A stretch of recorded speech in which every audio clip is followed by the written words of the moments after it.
বিসমিল্লাহির রহমানির রহিম। আসসালামু আলাইকুম ওয়া রাহমাতুল্লাহ। ইন্নাল হামদালিল্লাহ নাহমাদুহু ওয়া নাস্তাঈনুহু মান ইয়াহদিহিল্লাহু ফালা মুযিল্লা লাহু ওয়া মান ইউদ্লিল ফালা হাদিয়া লাহু। وأشهد أن لا إله إلا الله وحده لا شريك له وأشهد أن محمدا عبده ورسوله أما بعد فأعوذ بالله من الشيطان الرجيم يا أيها الذين آمنوا كتب عليكم الصيام كما كتب على الذين من قبلكم لعلكم تتقون.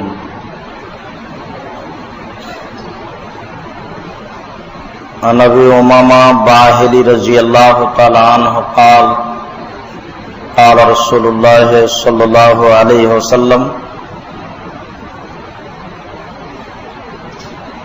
أمامة عليك بالصوم فإنه لا مثل له وفي رواية لا عذر له وفي رواية قال أمامة يا رسول الله مرني على عمل قال عليك بالصوم فإنه لا مثل له رواه البيهقي بسند صحيح. সম্মানিত মসজিদের মুসল্লি, প্রশংসা আল্লাহর জন্য, শান্তি অবতীর্ণ হোক আল্লাহর রাসূলের উপর সাল্লাল্লাহু আলাইহি ওয়াসাল্লাম। আজ আমাদের ইফতারি বৈঠক উপলক্ষে সিয়াম সম্পর্কে এক গুরুত্বপূর্ণ তথ্যবহুল বিবরণের চেষ্টা করব ইনশাআল্লাহুল আজিজ। সিয়াম শব্দের আভিধানিক অর্থ হচ্ছে বিরত থাকা। শরীয়তের পরিভাষায় খাওয়া, পান করা, স্ত্রী মিলন, যাবতীয় অপছন্দ কথা ও কর্ম থেকে বিরত থাকার নাম সিয়াম। অবশ্য আমরা সিয়ামকে রোজা বলে জানি, যা ঠিক নয়। রোজা শব্দের অর্থ হচ্ছে উপবাস থাকা, আর সিয়াম শব্দের অর্থ হচ্ছে বিরত থাকা। অমুসলিমও উপবাস থাকে। গালি দিয়ে, নিন্দা করে, মন্দ কথা বলে, নগ্ন পোশাক পরে মানুষ রোজা থাকতে পারে, কিন্তু সিয়াম থাকতে পারে না। রোজা শব্দের অর্থ হচ্ছে উপবাস থাকা, আর সিয়াম শব্দের অর্থ হচ্ছে বিরত থাকা। দুটোই এক নয়। আর এ কথাও সত্য যে নামের পরিবর্তন হয় না। যারা পরিবর্তন করেছে তাদের উদ্দেশ্য অবশ্যই খারাপ ছিল। আমরা এ কথা খুব ভালোভাবেই জানি যে ইসলাম নির্ভর করে 5টি জিনিসের উপর। তার একটি হচ্ছে কালেমা, আর একটি হচ্ছে সালাত, আর একটি যাকাত, একটি সিয়াম, একটি হজ। হজ পরিবর্তন হয়নি, যাকাত পরিবর্তন হয়নি, কালেমা পরিবর্তন হয়নি, সালাত এবং সিয়াম পরিবর্তন হয়ে নামাজ আর রোজা হয়েছে। নামাজ শব্দের অর্থ হচ্ছে উপাসনা করা, আর সালাত শব্দের অর্থ হচ্ছে প্রার্থনা করা। তাহলে নামাজ আর সালাতে পার্থক্য আছে। ঠিক তেমনি ভাবেই সিয়াম এবং রোজাতে পার্থক্য আছে। আরো উল্লেখ্য যে নাউনের নামের পরিবর্তন হয় না। কোরআন বাংলাতেও কোরআন, ইংরেজিতেও কোরআন, উর্দুতেও কোরআন। এটা একটা নাম। আল্লাহর দেওয়া নাম সিয়াম, রাসূলের দেওয়া নাম সিয়াম। আল্লাহ তাআলা বলেন কুতিবা আলাইকুমুস সিয়াম, তোমাদের উপরে সিয়াম ফরজ করা হয়েছে। তাহলে আল্লাহ এর নাম সিয়াম বলছেন, আর আল্লাহ রাসূল বলছেন যে বনিয়াল ইসলাম আলা খামস, ইসলামের ভিত্তি হচ্ছে 5টি। তার একটি হচ্ছে সিয়াম ও রামাজান। রামাজান মাসের সিয়াম পালন করা। আল্লাহ রাসূলের নাম সিয়াম দিলেন, কিভাবে কিভাবে পরিবর্তন হলো? মানুষই পরিবর্তন করেছে।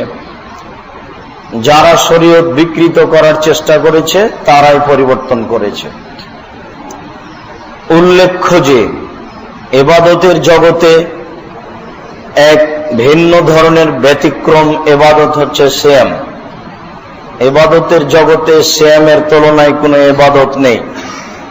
যদিচ আল্লাহকে ডাকার সবচেয়ে বড় মাধ্যম হচ্ছে সালাত। সালাত দিয়ে আল্লাহকে যত ডাকা যায় আর কোন ইবাদত দিয়ে আল্লাহকে তত ডাকা যায় না। তবে সিয়াম দিয়ে আল্লাহকে যত সন্তুষ্ট করা যায় আর কোন মাধ্যম দিয়ে আল্লাহকে তত সন্তুষ্ট করা যায় না। এ ব্যাপারে উমামা বাহিলি রাদিয়াল্লাহু তাআলা আনহু বলেন, আমি একদা রাসূল সাল্লাল্লাহু আলাইহি ওয়াসাল্লামকে বললাম, মুরনি আলা আমালিন, আল্লাহর নবী আপনি একটা আমাকে আমলের কথা বলেন যে আমলটা আমি করব, সে আমলের বিনিময়ে আমি জান্নাত পেতে চাই। এই বলে তিনি আল্লাহর রাসূলের নিকটে জানতে চাইলেন। আল্লাহ রাসূল বলেন, উমামা আলাইকা বিসসাম ফাইন্নাহু লা মিসলা লাহু, উমামা তুমি সিয়াম পালন করো। ইবাদতের জগতে সিয়ামের দৃষ্টান্ত কোনো ইবাদত নেই। ইবাদতের জগতে আর কোনো ইবাদত নেই যেটা দৃষ্টান্ত হিসেবে সিয়ামের পাশে পেশ করা যায়। অন্য এক বর্ণনায় তিনি বলেন, উমামা তুমি সিয়াম পালন করো। ইবাদতের জগতে সিয়াম এমন একটি ইবাদত লা ইদলা লাহু, যার সমপর্যায়ের কোনো ইবাদত নেই। ইবাদতের জগতে সিয়ামের সমপর্যায়ের কোনো ইবাদত নেই। তাহলে ইবাদতের জগতে সবচেয়ে গুরুত্বপূর্ণ, দামি, আল্লাহকে সন্তুষ্ট করার সবচেয়ে বড় মাধ্যম হলো সিয়াম। এ ব্যাপারে আব্দুল ইবনে ওমর রাদিয়াল্লাহু তাআলা আনহু বলেন, রাসূল সাল্লাল্লাহু আলাইহি ওয়াসাল্লাম বলেছেন, জান্নাতের 8টি দরজা রয়েছে, তার একটি দরজার নাম হচ্ছে রায়ান। ওয়াফি রিওয়ায়াতিন, অন্য এক বর্ণনায় সাহাল ইবনে সাদ রাদিয়াল্লাহু তাআলা আনহু বলেন, জান্নাতের দরজা হচ্ছে 8টি, তার একটি দরজার নাম হচ্ছে রায়ান। লা ইয়াদখুলু ইল্লা সায়িমুন, এই দরজা দিয়ে সিয়াম পালনকারী ছাড়া অন্য কেউ প্রবেশ করতে পারবে না। তিনি বলেন, ইজা দাখালা আখিরুহুম উগলিকা, সিয়াম পালনকারীর শেষ ব্যক্তি প্রবেশ করে গেলে এই দরজা বন্ধ করা হবে। অলাম ইয়াদখুল আহাদুন, আর কোন মানুষ এই দরজা দিয়ে প্রবেশ করতে পাবে না। আমি এখানে আপনাকে স্পষ্টভাবে বুঝাতে পারিনি এখনো যে ইবাদতের জগতে সবচেয়ে ব্যতিক্রম ইবাদত সিয়াম। এটা এইভাবে যে রাসূল সাল্লাল্লাহু আলাইহি ওয়াসাল্লাম বলেছেন, বিচারের মাঠে সালাত আদায়কারীদের জন্য একটা দরজা হবে, দানকারীদের জন্য একটা দরজা হবে, হজ পালনকারীদের জন্য একটা দরজা হবে। সব দরজা দিয়ে ফেরেশতাগণ ডাকবেন যে আসেন, এই দরজা দিয়ে আসেন। অবশ্য ওই সময়ে আবু বকর সিদ্দিক রাদিয়াল্লাহু তাআলা আনহু বলেছিলেন, আল্লাহর নবী সব দরজা দিয়ে ডাকবে এমন কি কেউ আছে? তখন আল্লাহ রাসূল বলেন, হ্যাঁ, সে ব্যক্তি তুমি, তোমাকেই সব দরজা দিয়ে ডাকবে, তুমি এমন একটা মানুষ। ওই সময়ে তিনি বলেছিলেন যে সিয়াম পালনকারীর শেষ ব্যক্তি ঢুকে গেলে এই দরজা বন্ধ করা হবে, এই দরজা দিয়ে আর কোনো ব্যক্তি ঢুকতে পাবে না। তবে তিনি একথা বলেননি যে দানকারীর শেষ ব্যক্তি ঢুকে গেলে দরজা বন্ধ করা হবে। তবে তিনি একথা বলেননি যে হজ পালনকারীর শেষ ব্যক্তি ঢুকে গেলে এই দরজা বন্ধ করা হবে।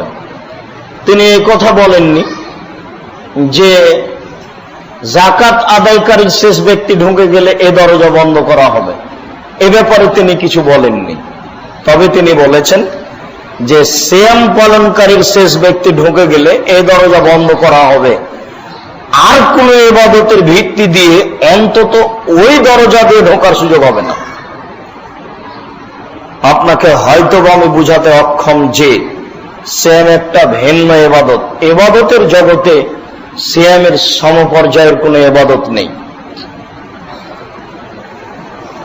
আব্দুল্লাহ ইবনে আমর রাদিয়াল্লাহু তাআলা আনহু বলেন, রাসূল সাল্লাল্লাহু আলাইহি ওয়াসাল্লাম বলেছেন, আল কোরআন ওয়াস সিয়াম ইশফান ইয়াউমুল কিয়ামা।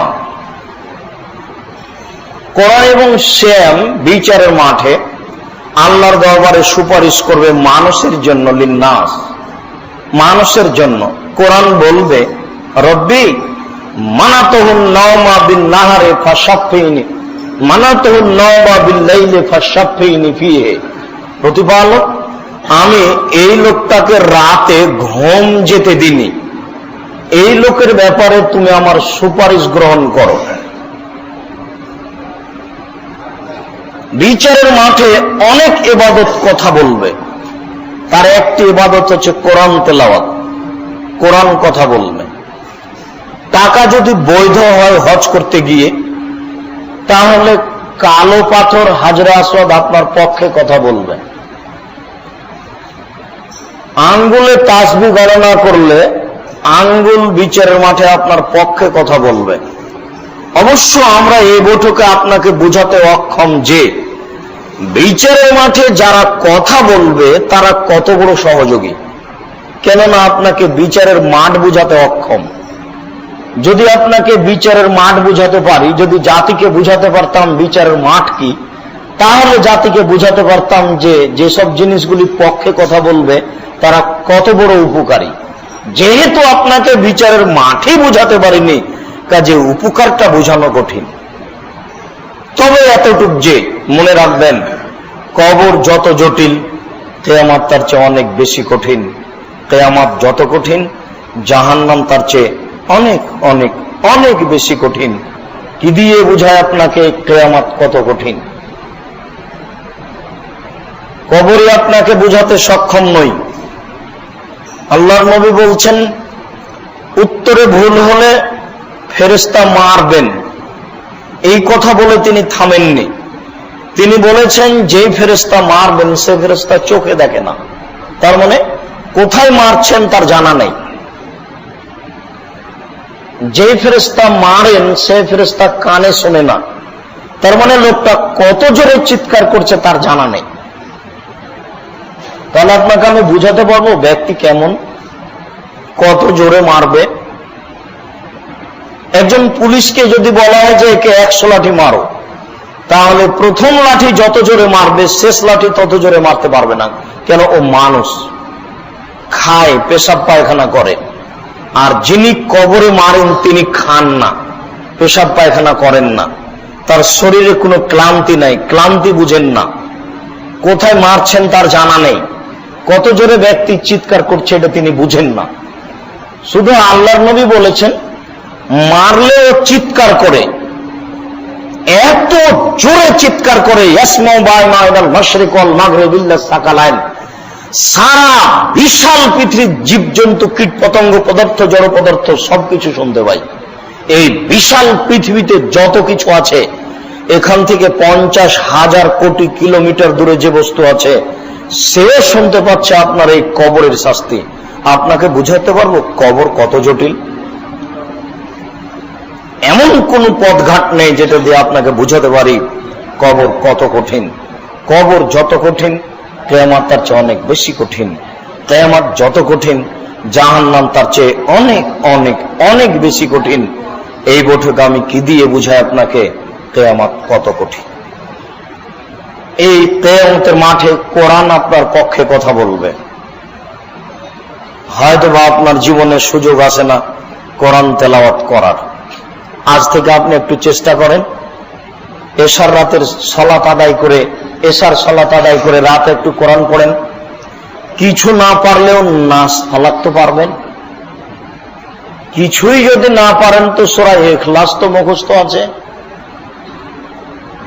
না হয় এশার সালাত আদায় করে এসে রাতে একটু ইখলাসটা 3 বার পড়ে নিয়েন।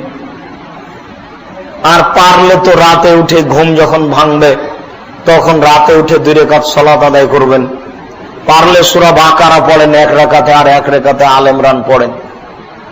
আল্লাহর নবী বলেছেন যারা অলস তারা সূরা বাকারা পড়ে না, বাকারা পড়তেই সাহস করে না। ওরে বাপ রে বাপ, 2.5 পারা।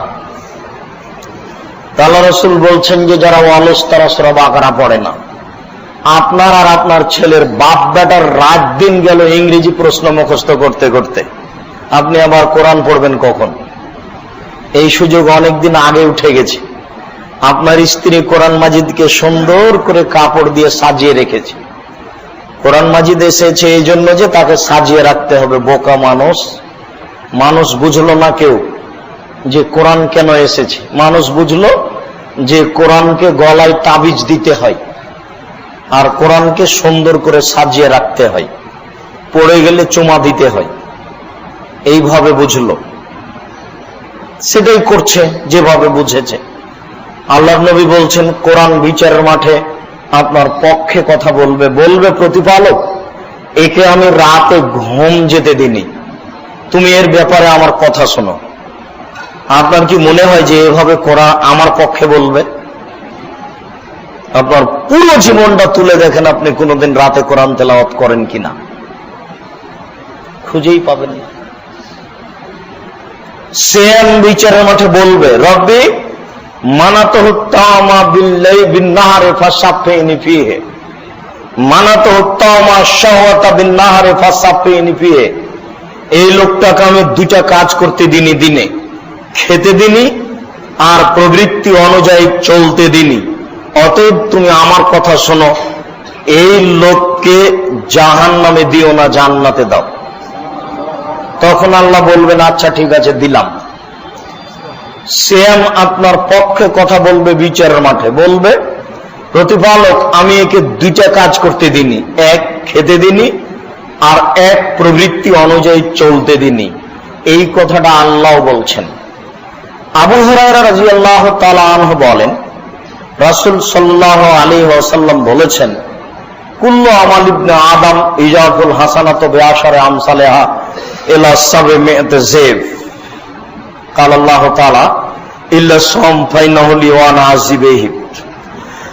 আদম সন্তানের সব নেকি 10 থেকে 700 হয়। 1 করলে 1 লিখা হয় না, লিখায় হয় 10। 1 নেকি করেছেন তো ওটা আল্লাহ লিখেন না, করেছেন আপনি 1। হাদিসও আছে যে 1 নেকি, কিন্তু ওটা আল্লাহ লিখতে বলেন 10। আর এটা বাড়তে থাকে, বাড়তে বাড়তে 700 হয়, আরো বেশি। বুখারী মুসলিমের হাদিসে এসেছে আল্লাহ রাসূল বলছেন তোমরা ঘোড়ার বাচ্চা পালন করো না? বলে হ্যাঁ করি তো। এই যে ঘোড়ার বাচ্চা যেমন ধীরে ধীরে ধীরে ধীরে বড় হয়ে যায়, আমি তোমাদের নেকিকে বেশি করতে করতে এরকম অনেক করি। ভাষাটা সৌদি আরবের, এই জন্য ঘোড়া। বাংলাদেশের হলে আল্লাহ রাসূল বলতেন যে তোমরা যেমন মুরগির বাচ্চা লালন পালন করো, ছোট ছোট চাউল দিতে দিতে বড় হয়ে যায়, এইভাবে আল্লাহ রাসূল বলতেন। কিন্তু ভাষা তো সৌদি আরবের, ওরা যেটা বুঝে সেটা আল্লাহ রাসূল বলেছেন। তো যেইভাবে ঘোড়ার বাচ্চা বড় হয় এইভাবেই মানুষের নেকি বেশি হয়। এই কথা বলতে বলতে আল্লাহ তাআলা বলছেন, মানে হাদিসে কুদসি আল্লাহ তাআলা বলছেন তবে সেম এমন নয়, সিয়ামের এরকম কোন নেকি হয় না। সিয়াম পালন করে 10-12 নেকি পাওয়া যায় না। 2, 4, 5, 10 দেখি সিয়ামে নেই। 1 টাকা দান করলে 10 নেকি হয়, 1 টাকা কর্জ দিলে 18 নেকি হয়, এই কথা ঠিক। কিন্তু সিয়াম পালন করলে এমন নেকি হয় না। তাহলে এটা ভিন্ন ইবাদত। সিয়াম পালন করলে কি হয়? তখন আল্লাহ তাআলা বলছেন যে ফাইনাহু লি, সিয়াম হচ্ছে আমার ব্যাপার, ওয়ালা আজিজি বিহি, প্রতিদান আমি দিব। কি দিবেন? প্রতিদান আমি দিব। তো তাহলে নেকি হলো না? প্রতিদান আমি দিব মানে বিচারের মাঠে বলবেন এই নাও। তো বিচারের মাঠে কি দিবেন? আবু হুরায়রা রাদিয়াল্লাহু যে রাসূল সাল্লাল্লাহু আলাইহি ওয়াসাল্লাম বলেছেন, আল্লাহ তাআলা বলেন, আ'দাতু লিইবাদিয়াস সালিহিনা, আমি আমার ভালো বান্দাদের জন্য প্রস্তুত করেছি, আমি আমার ভালো বান্দাদের জন্য রেডি করেছি। আল্লাহ তাআলা বলেন, এ দেখেন আল্লাহ কি দিবেন সেটা শুনেন। 10 নেকি নেই, 200, 400, 500 নেকি নেই। বলছেন যে আমি আমার ভালো বান্দাদের জন্য প্রস্তুত করেছি, রেডি করেছি, এমন কিছু করেছি মারা কায়নন, চোখ কোনোদিন দেখেনি, অমা সামিয়াত উযুনুন, কান কোনোদিন শোনেনি, অমা খাতারাবে কালবে, ভাষার মানুষের অন্তর কোনোদিন ভাবেনি। আমি এমন কিছু প্রস্তুত করেছি যেটা বিচারের মাঠে বলবো, এ নাও। সেটা হলো সিয়াম। আপনাকে আমি বুঝাতে পারি সিয়াম কি জিনিস? বুঝাতে পারলে মানুষ ঠিকই সিয়াম পালন করত, আমরাই অক্ষম। আল্লাহ তাআলা বলছেন যে আমি এমন কিছু ব্যবস্থা করেছি যেটা চোখ কোনোদিন দেখেনি। চোখ দেখেছে আগ্রার তাজমহল, চোখ দেখেছে হাওড়ার ঝুলন্ত ব্রিজ, চোখ দেখেছে ইরাকের ব্যাবিলনের ঘন্টা, চোখ দেখেছে ফ্যাক্স মেশিন, চোখ দেখতে পাচ্ছে মোবাইল। 50,000 বছর পরে চোখ আরো অনেক কিছু দেখবে। আল্লাহ তাআলা বলেন, আমি এমন কিছু করেছি যেটা চোখ কোনোদিন দেখেনি। আপনাকে বুঝাতে পারি জান্নাত কি জিনিস? বুঝানোর কোনো পথ নেই। আগ্রার তাজমহল নিচের লেখাটা যেমন দেখা যাচ্ছে, 50 ফুট উপরের লেখাটা তেমনি দেখা যাচ্ছে। 20,000 লোক 22 বছর কি করলো? যদিচ তার কবর পাকা করা ঠিক হয়নি, কেননা আগ্রার তাজমহলে যত টাকা খরচ হয়েছে, এই টাকা দিয়ে ভারত, বাংলাদেশ, পাকিস্তানের প্রত্যেকটা জেলাতে একটা করে ইসলামী বিশ্ববিদ্যালয় হতো সেই কালে। সেই কালের 8 কোটি টাকা কি এখানে আছে? এটা হিসাব করা যায়?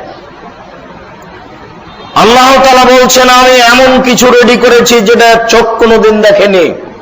তিনি বলেন, আমি এমন কিছু ব্যবস্থা করেছি যেটা কান কোনোদিন শোনেনি। কান শুনেছে দত্তরাজের কাহিনী, কান শুনেছে 7 সমুদ্র 13 নদী পারে কি আছে, কান অনেক কিছুই শুনেছে যেটা কোনোদিন ভাবাই যায় না, এমনটা শুনেছে কান। এরপরে আল্লাহ বলছেন যে আমি এমন ব্যবস্থা করেছি যেটা কান কোনোদিন শুনেনি। এরপরে আল্লাহ বলছেন, আমি এমন ব্যবস্থা করেছি যেটা অন্তর কোনোদিন ভাবেনি। মানুষের অন্তর অনেক কিছুই ভাবে। মানুষের অন্তর ভাবে যে আমি আজকে 7ম আকাশের উপরে চলে যেতে পারতাম, আজকে আমি আকাশে চলে যেতে পারতাম, অনেক কিছু অন্তর ভাবে। এরপরে আল্লাহ তাআলা বলছেন, আমি এমন ব্যবস্থা করেছি যেটা মানুষের অন্তর কোনোদিন ভাবেনি। সেটাই হলো বিচারের মাঠে দিবেন আপনাকে, এই নেন। সেম ভিন্ন ধরনের ইবাদত। তবে এখানে আল্লাহ তাআলা বলছেন 2টি কারণ। আমি কেন বলবো যে এ নাও, এ নাও বলবো কেন, তার 2টা কারণ হচ্ছে এই, আমার কারণে আদম সন্তান 2টা কাজ করে না। এক, খায় না, আর এক, প্রবৃত্তি অনুযায়ী চলে না। খাওয়া বন্ধ করতে সবাই পারে। এই বাচ্চা ছেলেটাকে যদি একটু খেলনা দিই তাহলে 2 ঘন্টা থেমে থাকবে। বৃদ্ধ মানুষকে যদি বলি যে চাচা একটু থামেন, এই যে সূর্য ডুবছে, তাহলে থেমে যাবে। না খেয়ে থাকতে পারে অনেকেই, কিন্তু প্রবৃত্তি ঠেকাতে পারে কে? প্রবৃত্তি কি জিনিস? ঘুম থেকে উঠে সুন্দর করে দাড়ি চাচে যে সেই প্রবৃত্তিকে মানে, সে রোজা থাকে, সিয়াম থাকে না।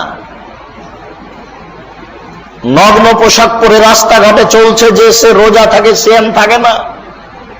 আপনার অনেক টাকা আছে, টাকা নিয়ে আপনার মেয়ে সকাল 10টার সময় গেছে বাজারে, ইফতারির অনেক আইটেম তৈরি করেছে, নিয়ে এসেছে, 2টা থেকে শুরু করেছে, বন্ধু বান্ধব নিয়ে খাবে ইফতারি। দোলাভাই আছে, বন্ধু বান্ধব আছে, আব্বা আছেন, অনেক আছে, হুজুরও এসেছেন, তাই আপনার মেয়ে ইফতারি সাজাচ্ছে, অনেক সাজিয়েছে। নগ্ন পোশাকে ইফতারি সাজায়, আবার বলে আমি জান্নাত কিনবো। ধর্ম পাগল কিছু নয়, ধর্ম রাজশাহী চাঁপাইনবাবগঞ্জের হাওয়াই লাড্ডু নয়, এদেশের নেতা নেত্রী যেটা বুঝেছে সেটা ধর্ম নয়। এদেশের নেতা নেত্রী মনে করছে যে কবরের চতুর্দিকে দাঁড়িয়ে সবাই মিলে হাত তুলে দোয়া করলেই কাজ হয়ে যাবে, এটা ঠিক নয়।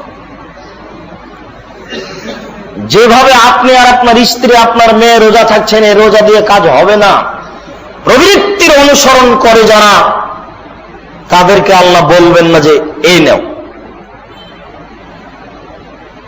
নগ্ন পোশাক পরে রোজা থাকে যারা, তাদেরকে বলবেন না আল্লাহ। মিথ্যা কথা বলে ব্যবসা করে যারা, তাদেরকে আল্লাহ বলবেন না। ধর্মর বিরোধিতা করে চলে যারা, তাদেরকে আল্লাহ বলবেন না। বিচারের মাঠে আল্লাহ বলবেন যে আমার কারণে তুমি দুটো জিনিস ত্যাগ করেছো, অতএব এই নাও, জান্নাতে যাও। কি দিয়ে বুঝায় আপনাকে সিয়াম কি জিনিস? ইবাদতের জগতে একটা ব্যতিক্রম ইবাদত হচ্ছে সিয়াম। সিয়াম দিয়ে আল্লাহকে যত সন্তুষ্ট করা যায়, আর কোন ইবাদত দিয়ে আল্লাহকে তত সন্তুষ্ট করা যায় না। তাই রাসূল সাল্লাল্লাহু আলাইহি সাল্লাম বলেন, কে যদি একদিন সিয়াম পালন করে তাহলে তাকে জাহান্নাম থেকে 70 বছরের পথ দূরে সরিয়ে নেওয়া হবে। তাই তিনি বলেন, কে যদি একদিন সিয়াম পালন করে তাহলে 100 বছরের পথ তার থেকে জাহান্নামকে দূরে সরিয়ে দেওয়া হবে। কেউ যদি সিয়াম পালন করে তাহলে তার মাঝে আর জাহান্নামের মাঝে ব্যবধান হবে 500 বছরের পথ। অর্থাৎ সিয়াম পালনকারী জান্নাতে যাবে, ইনশাআল্লাহ যাবেই। সিয়াম দিয়ে জান্নাত কিনতে চাই ইনশাআল্লাহ, নেবই ইনশাআল্লাহ। এ ব্যাপারে আপনি প্রস্তুতি নেন, আজ থেকেই নিতে হবে। রমাজানের সিয়াম পালন করতে আপনি বাধ্য। রমাজানের সিয়াম পালন করলে অনেক কিছু হবে, এটা ভিন্ন জিনিস। তবে আপনি রমাজানের সিয়াম পালন করতে বাধ্য। এছাড়া নগদ জান্নাত পাওয়ার জন্য আপনাকে আর একটু বলি, আপনি বৃহস্পতিবার এবং সোমবার সিয়াম পালন করেন। কেন? সাপ্তাহিক রিপোর্ট পেশ করা হয় বৃহস্পতিবার এবং সোমবারে। আমাদের নবী মুহাম্মদ সাল্লাল্লাহু আলাইহি সাল্লাম বলেছেন, আমি চাই আমার যখন রিপোর্টটা পেশ করা হবে আল্লাহর কাছে, তখন আল্লাহ দেখুক যে আমি সিয়াম আছি। এই জন্য তিনি বৃহস্পতিবার এবং সোমবার সিয়াম পালন করতেন। বাৎসরিক রিপোর্ট পেশ করা হয় শাবান মাসে, তবে কোন দিন এই কথা তিনি জানতেন না, এই কথা তিনি বলেননি। বাৎসরিক রিপোর্ট পেশ করা হয় শাবান মাসে, তবে কোন দিন এটা তার জানা ছিল না। এই জন্য তিনি পুরো শাবান সিয়াম পালন করার চেষ্টা করতেন, ওই দিনটা ধরতেই হবে। তিনি চাইতেন যে বাৎসরিক রিপোর্ট পেশ করার সময় আল্লাহ দেখুক যে আমি সিয়াম আছি। তো যেহেতু দিন তার জানা ছিল না, এই জন্য পুরো শাবান সিয়াম পালন করার চেষ্টা করতেন, তবে রমজানের সাথে মিলিয়ে দিতেন না। ভারত, বাংলাদেশ, পাকিস্তানের এসব হুজুরেরা কিভাবে জেনে নিল সেই দিন 15ই শাবান? তাই তারা কলকারখানা, অফিস আদালত, কোর্ট কাছারি, শিক্ষা প্রতিষ্ঠান সবকিছু বন্ধ করে রাতে গোসল করে আতর গোলাপ মেখে দিনে রোজা থাকে। একেবারে ডাহা নগদ মিথ্যা কথা। 15ই শাবানে সিয়াম পালন করলে পাপ হবেই হবে। 15ই শাবানে সিয়াম পালন করলে রাসূলকে অপমান করা হবে, অতএব পাপ হবেই। যারা অন্য মাসে 13, 14, 15 করে তারা শাবানেও করুক। আর শাবানকে হিসাব করে যদি করতে হয় তাহলে অনেক করতে হবে, 10টা, 12টা, 15টা, 20টা, 25টা, যে যত পারে। প্রতি মাসে 3 দিন সিয়াম পালন করলে 13, 14, 15, সারা বছর সিয়াম পালন করলে জানে কি হয় তাই হবে। শাওয়ালের 6টি সিয়াম পালন করলে সারা বছর সিয়াম পালন করে জানে কি হয় তাই হবে। মুহররমের 2 দিন সিয়াম পালন করলে বিগত 1 বছরের পাপ ক্ষমা হবে। আরাফার 1 দিন সিয়াম পালন করলে আগে ও পরে 2 বছরের পাপ ক্ষমা হবে। এবার চাই ওই ছেলেটা হাঁটছে কেন হবে? তোমরা যারা দায়িত্ব পালন করছো, এছাড়া কোনো মানুষ যেন সামনে না হাঁটে। আর তোমাদের দায়িত্ব পালন করার আগে আমরা তোমাদের অবসর দিব। কোন মুসল্লি অমনোযোগী থাকবে, আমি কথা বলবো, এমনটা যেন মুসল্লি সুযোগ মনে না করে। এমন মুসল্লি আমরা চাই না। আমরা বলি আপনি আপনার ভদ্রতা বজায় রেখে কেটে পড়ুন। আমরা কথা বলবো, আপনি আপনার কাজে ব্যস্ত থাকবেন, এটা আমরা চাই না। যে আপনার অনুকূলে হলে থাকবেন, নইলে কেটে পড়বেন। আপনাকে বক্তব্য শোনাতে আমরা বাধ্য নই। পৃথিবী অনেক বড়, যেখানে কুলাবে সেখানে যাব। অতএব আপনি খুব সতর্কতার সাথে সতর্ক হয়ে বসে থাকেন, কথা যেন ধরে রাখতে পারা যায়। এই কথা বিচারের মাঠে আবার আপনাকে জিজ্ঞাসা করা হবে, তখন আপনি যেন বিপদে না পড়েন। তখন আপনি যদি বলেন যে আমি জানি না, তখন এটা মাফ হবে না, রেহাই হবে না। বিচার একদিন হবেই। মানুষের তো বিচার হবে হবেই, পশু প্রাণীরও বিচার হবে। মানুষের তো বিচার হবে হবেই, পশু প্রাণীরও বিচার হবে। গরু ছাগলের বিচার হবে। গরু ছাগলের কি বিচার হবে? কোন সিংওয়ালা ছাগল যদি একটা অসিংওয়ালা ছাগলকে গুতা মেরে থাকে, বিচারের মাঠে আল্লাহ অসিংওয়ালা ছাগলকে সিং দিয়ে বলবেন, তুমি গুতা মেরে পরিশোধ করে নাও। এ হলো বিচার। অতএব আপনিও প্রস্তুত থাকুন, ওই দিন আর দূরে নেই, ওটা চলে এসেছে। এরপরে রমাজান। রমাজান একটা ভিন্ন ধরনের দয়া। রমাজান যে কি দয়া, আপনাকে আমি কি দিয়ে বুঝাই। আল্লাহ রাসূল বলছেন যে তিনটা জিনিসে মানুষের জন্য দুর্ভাগ্য। তার একটা হলো রমাজান আসলো, এরপরে মানুষ পাপ মোচন করতে পারলো না, এটা তার জন্য দুর্ভাগ্য। বৃদ্ধ বাপ মাকে পেল, তারপরেও সে পাপ মোচন করতে পারলো না, এটা তার দুর্ভাগ্য। বৃদ্ধ বাপ মাকে আপনি মূল্যায়ন করবেন কি করে? বউ যে আপনার একেবারেই উল্টা, এটাই কঠিন। 500 টাকা নোট তো দূরের কথা, 100 টাকার নোট যদি একটা বইয়ের সামনে পকেট থেকে বের করে বাপকে দেন, তাহলে বউ খেপে যাচ্ছে। মনে হচ্ছে যে বাপ মায়ের সাথে আপনার কোনো সম্পর্ক নাই, বাপ মা যেন কেউ নয়, বউ যেন সবকিছুই। মনে হচ্ছে যে 30 বছর যাবত আমার বাপ মা জীবন বাজি রেখে পড়াশোনা শিখিয়েছে এই মহিলাটার জন্য। দিয়ে আমার বাপ বলেছেন যে যাও, তুমি ওখানে যাও, আজ থেকে সম্পর্ক ছিন্ন করলাম। ঠিক এরকম মনে হচ্ছে বাপ মা এত ভারী। বাপ মা উল্টা কথা বলবে বয়স বেশি হলে, এই কথাও ঠিক। যত বয়স বেশি হবে বাপ মায়ের কথা তত উল্টা হবে, একেবারেই উল্টা। তখনও মেনে নিতে হবে, এটাই কঠিন। বৃদ্ধ বাপ মাকে পেয়ে যে জান্নাত কিনতে পারলো না, তার জন্য দুর্ভাগ্য। আমার নামটা আসলো সাল্লাল্লাহু আলাইহি সাল্লাম বলল না, তার জন্য দুর্ভাগ্য। আল্লাহ রাসূল বললেন রমাজান আসলো, মানুষ রমাজানকে মূল্যায়ন করতে পারলো না, পাপ ক্ষমা করে নিতে পারলো না, এটা তার জন্য দুর্ভাগ্য। কোনদিন ভেবেছেন কি আল্লাহর নবী বলছেন যে এজা দাখালা রমাজান ফতিহাত আবওয়াবুর রাহমা, রমাজান আসলে রহমতের দরজা খুলে দেওয়া হয়। এ কথাটা কি?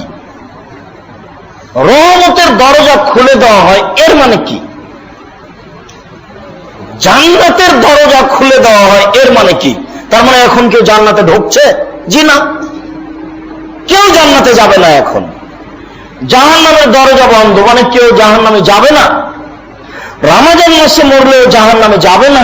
জি না, এগুলো কথা একটাও ঠিক নয়। শুধুমাত্র রমাজান মাসকে মূল্যায়ন করার জন্য আল্লাহ জান্নাতের দরজা খুলে রেখেছেন আর জাহান্নামের দরজা বন্ধ করে রেখেছেন। আমরা জাতিকে বুঝাতে পারলাম না আল্লাহ রমাজানকে কত মূল্যায়ন করেন। আল্লাহ বলছেন যে আমার বিশেষ দয়া দেখাতে গিয়ে রমাজান খুলে রেখেছি, যা তুমি খোলা থাকো। আমার বিশেষ দয়া দেখাতে গিয়ে জাহান্নাম বন্ধ রেখেছে, জাহান্নামে বন্ধ থাকে। আপনি কি মনে করেছেন যে এখন কেউ জাহান্নামে যাবে না রমজানে মরলেন? জি না, জাহান্নামে যাবেই। তো জাহান্নাম বন্ধ কেন? জান্নাত খোলা কেন? এটা আপনাদেরকে বুঝাতে পারলাম না যে শুধুমাত্র রমজানকে মূল্যায়ন করার জন্য আল্লাহ এটা করেছে, কিন্তু আমি আর আপনি বুঝতে পারলাম না রমজান কি জিনিস। রমজান এসেছে, আপনি শুধু খালি দুই হাতে লুটে নেবেন দয়া, রহমত এভাবে খোলা আছে। এই জন্য রমজানের প্রথম 10 রহমত, মধ্যের 10 ক্ষমা, শেষের 10 জাহান্নাম থেকে বাঁচা, এই কথা ঠিক নয়। পুরো রমজান দয়া, পুরো রমজান ক্ষমা, পুরো রমজান জাহান্নাম থেকে মুক্তি। আল্লাহ রাসূল বলছেন যে ওতাকাউল লিন্নাস, মানুষের জন্য এটা জাহান্নামের মুক্তির মাস। সারা মাস একবার জাহান্নাম থেকে নিজেকে বাঁচানোর জন্য সে ব্যস্ত থাকবে, আর রহমত 2 হাত দিয়ে লুটে নিবে। এটা তো বুঝাতে পারলাম না, নইলে কি আপনি এভাবে মিথ্যে ব্যবসা করতে যান? বুঝাতে পারলে রমজান মাসে সব জিনিসের দাম বেড়ে যায়, রমজান মাসে জিনিসের দাম কমে যাবে, রাখাল কিষান কাজ কম করবে, কাজের মেয়ে কাজ কম করবে, কাজ বেড়ে গেল। সবাই যদি নতুন পোশাক কিনতে চান তাহলে তো দর্জি সাপ্লাই করতে পারবে না, দাম তো বাড়বেই।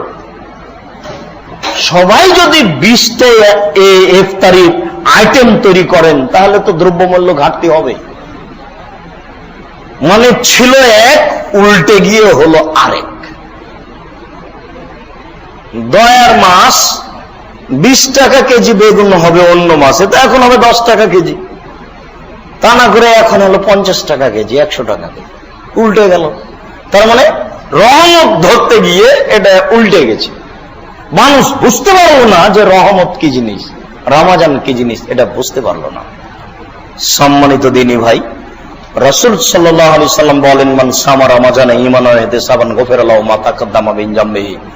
কেউ যদি ঈমান সহকারে নেকির আশায় রমজানের সিয়াম পালন করলে তাহলে তার অতীতের পাপ সব ক্ষমা হয়ে যাবে।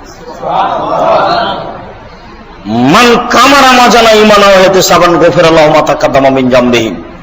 কেউ যদি ঈমান সহকারে নেকির আশায় তারাবি পড়তে পারে তাহলে তার অতীতের সমস্ত পাপ ক্ষমা হবে। উল্লেখ্য যে তারাবি তাহাজ্জুদ একটাই সালাত, তারাবিও যা তাহাজ্জুদও তাই। চ্যানেল হাতে থাকলে মাতাব্বরি করতে হবে তাদের এটা ঠিক নয়। তাদের মনে রাখা উচিত যে বিচার একদিন হবেই। বেটা, তোমার লজ্জা থাকা উচিত। তাহাজ্জুদ 8 রাকাত, তারাবি 20 রাকাত, এ কথা তুমি কেমনে বলো? তোমার লজ্জা থাকা উচিত যে তারাবি কোনো হাদিসেই নেই, তাহাজ্জুদ তো আছে, কিয়ামুল লাইল তো আছে, কিন্তু তারাবি তো হাদিসে নেই।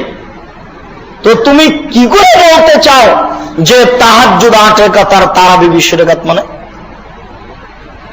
তুমি যদি এটা বলো যে এটা পরে নাম পড়েছে, ওরা 8 রাকাত তারাবি পড়ে, আমরা 20 রাকাত পড়ি, এটাও তো চলে। তুমি বলো এ কথা যে তারাবি মানে আরাম নেওয়া, 8 রাকাত পড়ছে, 4 রাকাত পড়ার পরে তাসবিহ তাহলিল জিকির আজকার করবে, বসে একটু আরাম নেবে, তাই আরাম নেওয়া মানে তারাবি, পরে আরো 4 রাকাত পড়বে, তো এই জন্য তারাবি, তো এর নাম তারাবি। তোমার 20 রাকাতেরও নাম তারাবি, 8 রাকাতেরও নাম তারাবি, এ কথা বলো। কিন্তু কি করে তুমি বলো যে তারাবি তো 20 রাকাত, তাহাজ্জুদ তো 8 রাকাত, অতএব 8 রাকাত কোন সলাতই নেই? তোমার লজ্জা থাকা উচিত। হাদিস তো বুখারী মুসলিমের। তুমি কি জবাব দিবে বিচার মাঠে? আয়েশা রাদিয়াল্লাহু তাআলা আনহাকে জিজ্ঞাসা করা হলো, তিনি বললেন রমজান এবং রমজানের বাহিরে 12 মাসই সালাত হলো 11 রাকাত। তুমি এটা রমজান মাসে তারাবি বলো, এটা তো পরবর্তীতে মানুষের দেওয়া নাম। কি করে তুমি বলতে পারো যে 20 রাকাত তারাবি? 20 রাকাতের হাদিস জাল। কে বলেছো ওমর রাদিয়াল্লাহু তাআলা 20 রাকাত চালু করেছো? তুমি মিথ্যে কথা বলছো, জবাব তোমাকে একদিন দিতেই হবে। তুমি মিথ্যে কথা বলছো। ওমর রাদিয়াল্লাহু তাআলা সহিহ হাদিসে 11 রাকাতই চালু করেছেন, 8 রাকাতই চালু করেছেন, 20 রাকাত নয়। 20 রাকাতের হাদিস জাল, 20 রাকাতের হাদিস জাল, 20 রাকাতের হাদিস জাল। তারাও বলছে যে 20 রাকাতের হাদিস জাল, তারা বলছেন যে ওমর পড়েছে এই জন্য পড়েছে, এই ইতিহাসও মিথ্যে। অতএব তোমাকে ফিরে আসতেই হবে। সব চ্যানেল তোমার হাতে আছে, এই জন্য কিয়ামত পর্যন্ত থেকে যাবে এটা নয়, কোনোদিন না কোনোদিন আমাদের হাতেও আসতে পারে ইনশাআল্লাহ। সেই দিন তোমার জবাব কি হবে সেদিন তুমি ভাবো। আজকে এই পিস টিভি আমাদের হাতে আছে, পুরো ধর্ম আমার 105টা বক্তব্য আছে, মোটামুটি পুরো ইসলাম আমি তুলে দিয়েছি, আমি চেষ্টা করেছি ইনশাআল্লাহ। 105টা আছে, আর 85টা বক্তব্য আছে আপনার ওই টক শো, প্রায় 250 বক্তব্য আছে আমার। এরকম 10 বছর যাবত আসবে। সেদিন একটা আলোচনাতে বলছে যে আব্দুর রহমান সাহেব, পিস টিভি চালু রাখতে দেখছি আপনার আলোচনা আসলে ছবি মূর্তির কথা।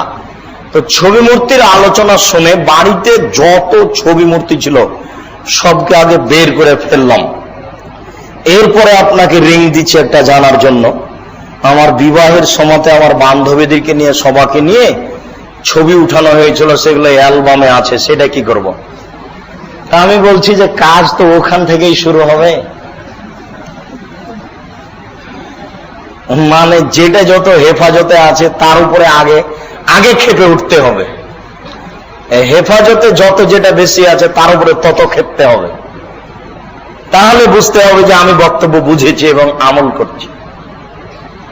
অতএব চিরদিন 20 রাকাত বলার মতো ক্ষমতা নাও থাকতে পারে, পরবর্তীর চিন্তা করা উচিত। রাসূল সাল্লাল্লাহু আলাইহি সাল্লাম বলেন, মান কামা লাইলাতুল কদর ঈমানান ওয়া ইহতিসাবান গফিরা লাহু মা তাকাদ্দামা মিন যামবিহি। কেউ যদি ঈমান সহকারে শেষের 10 রাত ইবাদত করে, 5 রাত জাগে, তাহলে তার সমস্ত অতীতের পাপ ক্ষমা করা হবে। উল্লেখ্য যে রমজানের শেষ দশকের 5 রাত জাগার রাত, বক্তব্য দিয়ে রাত কাটাতে হবে, এটা ঠিক নয়। সবাই মিলে খাওয়ার অনুষ্ঠান করে রাত কাটাতে হবে, এটা ঠিক নয়। 27 রমজানে লাইলাতুল কদর, এ কথা ঠিক নয়। এশার সালাতের পরে বাসায় গিয়ে একটু শুয়ে যান, 10 মিনিট, আধ ঘন্টা শুয়ে থাকেন, 1 ঘন্টা শুয়ে থাকেন, এরপরে উঠেন, সুন্দর করে ওযু করেন, সালাতে দাঁড়িয়ে যান। 11টা রাত আল্লাহু আকবার বলে শুরু করেন, আউযুবিল্লাহ বিসমিল্লাহ বলে সূরা ফাতিহা পড়ার পরে আর কিছু মুখস্থ নেই, শুধুমাত্র নাস আর ফালাক আছে। আপনার বাপও সুযোগ দেয়নি, আর আপনিও কোনোদিন সুযোগ নেননি, এই জন্য আছে নাস আর ফালাক। ঠিক আছে, পড়েন। নাস ফালাক পড়তে পড়তে পড়তে পড়তে পড়তে যখন বুঝবেন আর দাঁড়িয়ে থাকা যায় না, তখন চলেন রুকুতে যাই। এবার রুকুতে গিয়ে বলেন সুবহান রাব্বিয়াল আযীম, বলতেই থাকেন বলতেই থাকেন। সাহাবীগণ বলছেন আল্লাহ রাসূল রুকুতে থাকলেন সূরা বাকারা পড়ার সমান 2.5 পারা। কয়েক লক্ষ বার বলেন সুবহান রাব্বিয়াল আযীম, আর যে কিছু জানা নাই। যে চলেন সিজদায় যাই, সিজদায় বলেন সুবহান রাব্বিয়াল আলা, এটুকু তো আছে। বলতেই থাকেন বলতে থাকেন, এখন বুঝতে পারছেন আর থাকা যায় না, তখন উঠে আসেন। এরপরে দোয়া পড়েন রব্বিক ফিরলি, বলতেই থাকেন। এরপরে সিজদায় যাই, আবার বলি যতক্ষণ পারা যায়। এই হলো 1 রাকাত। এইভাবে হবে আর 1 রাকাতে হলো 2 রাকাত, এইভাবে আর 2 রাকাতে হলো 4 রাকাত। এবার আপনি দরজাটা বন্ধ করে দেন, কেউ আসতে পারে ঘরে। কেউ আসলে আপনার কান্নাকাটিতে ব্যাঘাত ঘটবে। হঠাৎ করে কারো শব্দ চলে আসলে আপনার বিনয় ভাব কেটে যাবে। এই জন্য নির্জনে ইবাদত করতে হবে। বউ থাকবে 1 ঘরে, আপনি থাকবেন 1 ঘরে, ছেলে থাকবে 1 ঘরে, মেয়ে থাকবে 1 ঘরে। এই যে কান্নাকাটি শুরু হবে 4 রাকাতের পরে, এই মুহূর্তে জান্নাত নিতেই হবে, এখনই নিতে হবে। জান্নাত তুমি আগে দাও, তারপরে কোনো কথা আছে। 2 চোখের পানি ঝরঝর করে ঝরবে, হাত তুলে করবেন কি কিভাবে সেটা আপনার ব্যাপার, তবে জান্নাত এখনই নিতে হবে, নিতেই হবে। রব্বিগফির ওয়ারহাম আনতা খায়রুর রাহিমিন, প্রতিপালক তুমি দয়া করো, তুমি ক্ষমা করো, তুমি যে বড় দয়াবান, তুমি যে বড় ক্ষমাবান। তুমি যদি দয়া না করো, তুমি যদি ক্ষমা না করো, আমাকে কে দয়া করবে, কে ক্ষমা করবে? আমি বড় অপরাধী, তুমি বড় দয়াবান, আমি বড় গুনাহগার, তুমি বড় ক্ষমাবান, তুমি আমার প্রতি একটু দয়া করো, তুমি আমাকে ক্ষমা করো। এভাবে বলতেই থাকেন, বলতে বলতে দেখবেন দুই চোখের পানি ঝরঝর করে ঝরে আসছে। এই ভাব ঘন্টা যাবৎ থাকবে, কয়েক ঘন্টা থাকতে পারে। আপনি ক্ষমা নয় এত হোমসি খেলে মনে করলেন? এই যে লাঠি দেখিয়ে ক্ষমা হয়? এই কি আপনি দেওয়ানবাগি পেয়েছেন যে দেওয়ানবাগি বক্তব্য বলবে যে আমার ছেলে মেয়ে ফাতেমার সাথে দেখা করলো, তারপর আমি বললাম যে তারপর আমার ছেলে মেয়ে বললো আমার আব্বা আপনার সাথে আগেও ছিল, এখনো আছে, চিরদিন থাকবে। ফাতেমা হলো দেওয়ানবাগির বউ। মানুষই নয় একেবারে, এভাবে বন্দী কিন্তু দূরে থাক, সেটা মানুষই নয়। ধর্মকর্ম তো বুঝেই না, ধর্মকর্ম দূরে থাকে, দেওয়ানবাগি মানুষই নয়। যারা পীর পূজা করে, যারা এইসব গুলো করে, এরা মানুষ থেকে দূরে চলে গেছে। তারা কথা বোঝা বলে যে ফাতেমা আমার বউ, এটা হয়।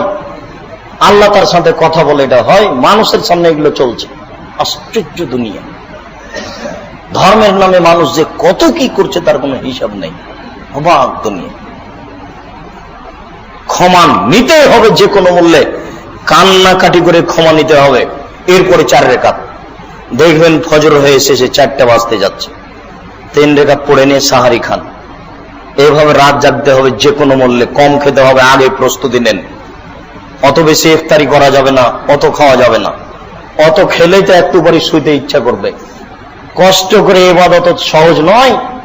আল্লাহ রাসূল বলছেন, আয়েশা বলছেন যে যা দাখাল আসরুল আওয়াখির, যখন শেষের দশক আসতো, সাদ্দাম মিজারাহু, আল্লাহ রাসূল লুঙ্গি গুটিয়ে নিতেন। রাজশাহী চাঁপায় নবমগঞ্জের ভাষায় লেংটি মেরে নিতেন, কাপড় গুটিয়ে নিতেন। এখন বুঝেন কি না, এই মাঠে যারা কাজ করে কাপড় গুটিয়ে নিয়ে, তারাকে দেখেন না আপনারা? তো আল্লাহ রাসূল এইভাবে কাপড় গুটিয়ে নিতেন, মানে কি বুঝলেন? তাহলে কি কাপড় এইভাবে উঠিয়ে তিনি গুটিয়ে নিতেন? তার মানে কি জোরালো প্রস্তুতি নিতেন, সারা রাত তার সাথে কথা বলতে হবে আল্লাহর সাথে। ঘুমকে ঠেকাতে হবে, খাওয়া ঠেকাতে হবে, মনের ইচ্ছেকে ঠেকাতে হবে, সবকে ঠেকাতে হবে, তারপরে রাত জাগা। হোমসি খেলি হয়ে গেল। এতগুলো ইফতারি খেয়ে, আবার এত কিছু খেয়ে বউয়ের সাথে গল্প করে রাত কাটা যায়? জান্নাত কি পড়ে আছে এই কি এদেশের নেতা নেত্রী? এমনি নিয়ে নেবেন, ভুল হিসাব। তার কাছে কান্না পেশ করে জান্নাত নিতে হবে, কেঁদে নিতে হবে, এমনি নয়। জোর করে জান্নাত হয় না। প্রথমত নিয়মে আসতে হবে, দ্বিতীয়ত কেঁদে জান্নাত নিতে হবে। আপনি এবছরের সামনের ওই 10 রাত 5 রাতের জন্য প্রস্তুতি নেন। যে প্রস্তুতি চলছে এটা বাতিল, এই প্রস্তুতি চলবে না। সম্মানিত মসজিদের মুসল্লি, এইভাবে রমজানকে মূল্যায়ন করার চেষ্টা করুন। এখানে কি আছে তার আগে গুরুত্বপূর্ণ কয়েকটি কথা। সেটা হচ্ছে দ্রুত ইফতার করতে হবে। আহলে হাদিসের পক্ষ থেকে, যুব সংঘের পক্ষ থেকে, জমিয়তের পক্ষ থেকে যেসব বিজ্ঞাপন, পোস্টার, ইশতেহার আছে সময়ের ইফতারির, তার চেয়ে হাফ মিনিট 1 মিনিট আগে করতে হবে। তারপরে আল্লাহকে বলতে হবে, এই দেখো আমি তোমার নবীকে মেনে দেখালাম। আর যদি হাফ মিনিট দেরি করেন যে পেটটা বের হয়ে যাচ্ছে, এই সময়ের চেয়ে হাফ মিনিট দেরি করলে এই কাজটা হবে ইহুদির। নেকি তো বহু দূরের কথা, জাহান্নাম তৈরি হয়েছে মানুষের জন্য, ওখানে গরু ছাগল যাবে না। হুজুর দিয়ে জাহান্নাম পূর্ণ হবে। মিলাদ আপনার বাড়িতে হয়, হুজুরের বাড়িতে তো হয় না। বিষয়টি ভাবতে হবে না? কি শরমে লিখতে পারে বিজ্ঞাপন পোস্টারে যে 3 মিনিট দেরি করে ইফতার করো। সরকারের পক্ষ থেকে পেপার পত্রিকাতে যে বের হয় সূর্য ডুবছে এই টাইমে, তারপরে লিখছে যে সতর্কতার জন্য আরো 3 মিনিট দেরি করতে হবে। নেহায়াত অন্যায়। 10 তলা বিল্ডিং এর উপরে ইফতার আগে পরে হবে, নিচে ইফতার আগে হবে।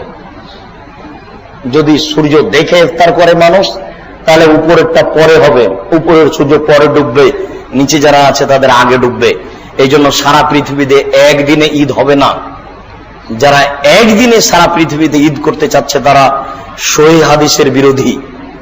তারা সহিহ হাদিসকে মানে না এবং তারা বিদ্যাহীন, তাদের কাছে বিদ্যা নেই। এরাই ওরা যারা কেতাল পার্টির লোক, যারা এইভাবে বলছে এরাই উসমানকে হত্যা করেছে, এরাই খারেজি। জোর করে ধর্ম দেখাতে যাই, মূর্খ কোথাকার, হিসাব করে না, নিকাশ করে না। যাও তুমি তিরমিজির বাংলা অনুবাদ করে পড়ো, যেটা তার হাদিস ফাউন্ডেশন থেকে, ইসলামিক ফাউন্ডেশন থেকে যেটা অনুবাদ করা আছে, যাও পড়ে দেখো। অনুবাদ তুমি হুবাহু দেখো, তিরমিজির অনুবাদ দেখো, আবু দাউদের অনুবাদ দেখো।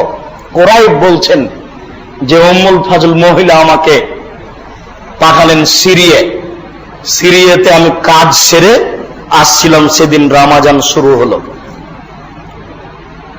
সেই দিন মুআবিয়ার রোজা থাকলেন, আমরাও চলে আসলাম।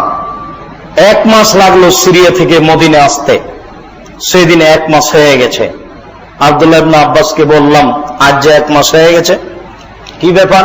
আমরা তো সিরিয়াতে এই দিন রোজা থেকেছি, মুআবিয়াও থেকেছে, জনগণও থেকেছে।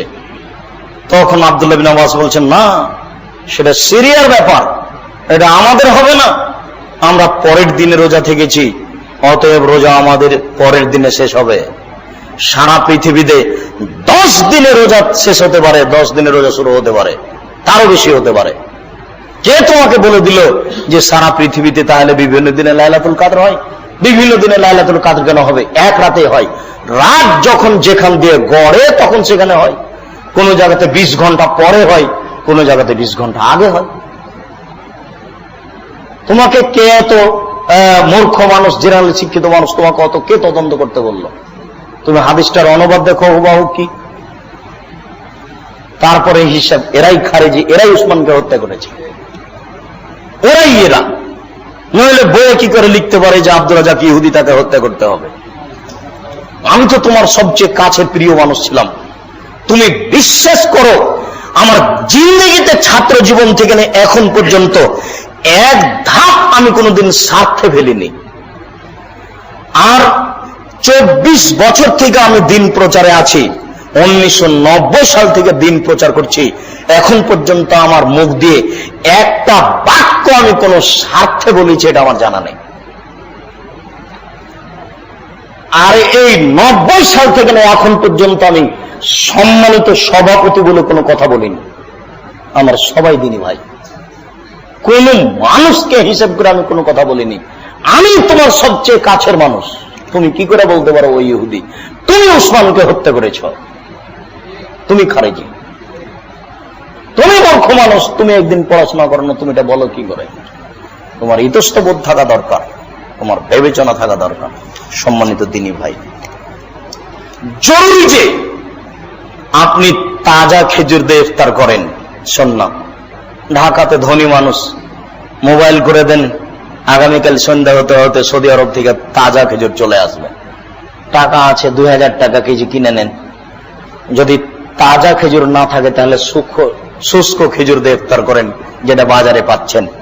যদি শুষ্ক খেজুর না থাকে তাহলে কয়েক অঞ্জলি পানি। এই হলো 3টে ইফতার করার মাধ্যম। পৃথিবীর আর কোন দামি বস্তু নাই যেটা দিয়ে ইফতারের যোগ্যতা রাখে। কথা মনে হয় বুঝাতে পারলাম না। আব্দুল রাজ্জাক সাহেব, পানীয় যদি না থাকে তখন কি করব?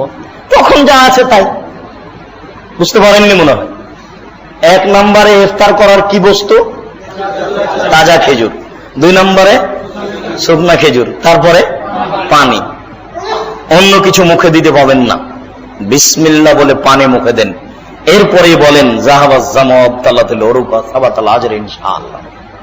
খেজুরটা মুখে দিয়ে বলেন, বিসমিল্লাহ বলে মুখে দিয়ে বলেন যাহাবাজ জামাত তালাতুল উরুকা সাবাতাল আজর ইনশাআল্লাহ। দেরি করে সাহারি করবেন।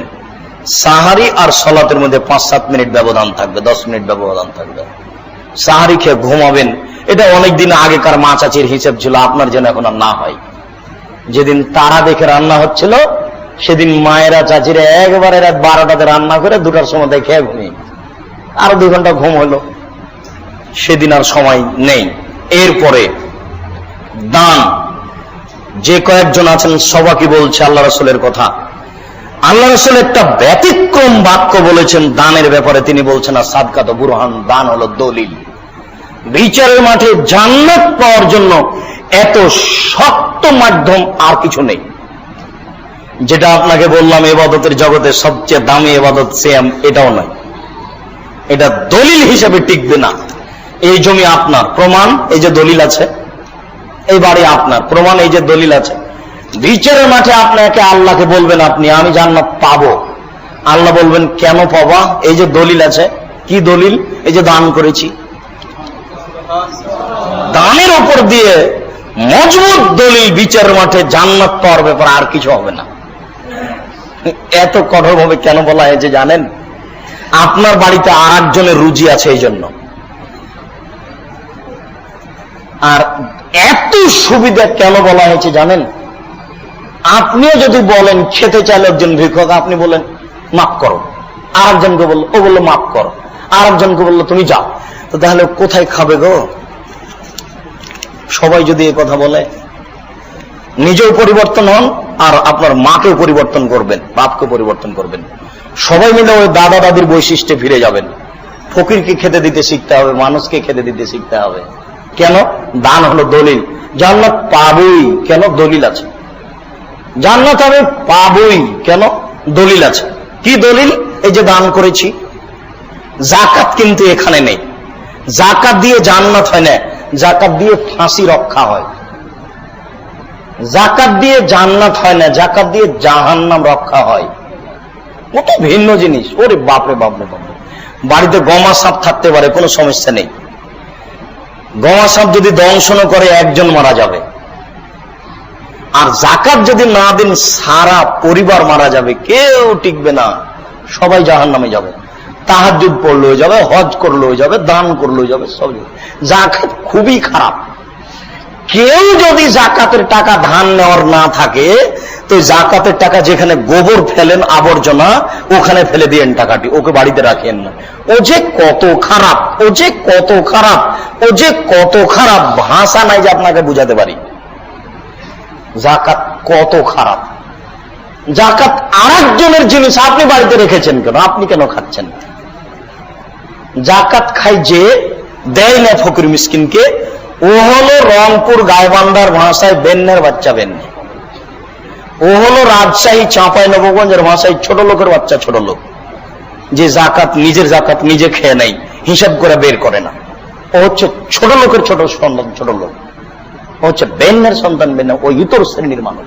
আপনি তো বড় লোকের ছেলে। রামাজান যেমন শুরু হয়েছে, আব্বু আমার আসো হিসাব লাগাও, 1 টাকা 19-20 হয় না যেন, আগে যাকাত বের করো তারপরে কথা। আমার বেটা বসো তো, আগে ওসর বের করো তারপরে কোনো কথা। ডিপিএস খোলা আছে, দোকান বরাদ্দ দেওয়া আছে, অ্যাকাউন্টে টাকা জমা আছে, দোকানে ব্যবসায়ী লক্ষ লক্ষ টাকা লাগা আছে, সব টাকা এক জায়গাতে জমা করতে হবে আজকে বসে বাড়িতে বসে। যদি 200 ভরি রূপা সমমূল্য মোটামুটি 40,000, অথবা 7.5 ভরি সোনা মোটামুটি 2 লক্ষ, এই পরিমাণ টাকা হলে শতকরা 2.5 টাকা যাকাত দিতে আপনি বাধ্য।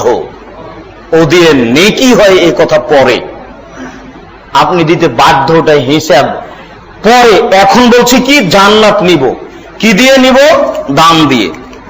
আল্লাহ রাসূল বলেছেন সবাকে দান করতে হবে।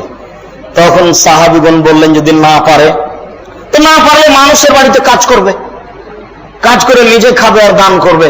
তাহলে বোঝা যাচ্ছে যে ভ্যান চালককে দান করতে হবে, দিন মজুরকে দান করতে হবে, অতএব আপনাকেও দান করতে হবে। দান হবে বিচারের মাঠে ছায়া। মন বড় করেন, ফকির মিসকিনকে দান করেন। ফকির যে ধনী, বদ হোক, চোর হোক, চোরটা হোক, তাকে দেন। মিসকিনকে সংসারও চলে না, চাইতেও পারে না, আপনার বাড়ির পাশে আছে, ও হলো মিসকিন, তাকে দিবেন। এরপরে কাকে দিবেন? কওমি খারিজি মাদ্রাসা। যত স্কুল দেখছেন ভারত, বাংলাদেশ, পাকিস্তানের সব স্কুল হচ্ছে এনজিও রবার্ট ক্লাইভের। আলিয়া মাদ্রাসা ইংরেজদের পরিকল্পনা, 1759 সালে তৈরি। ভারত, বাংলাদেশ, পাকিস্তানে ইসলামকে টিকিয়ে রাখার সবচেয়ে বড় মাধ্যম হচ্ছে কওমি খারিজি মাদ্রাসা।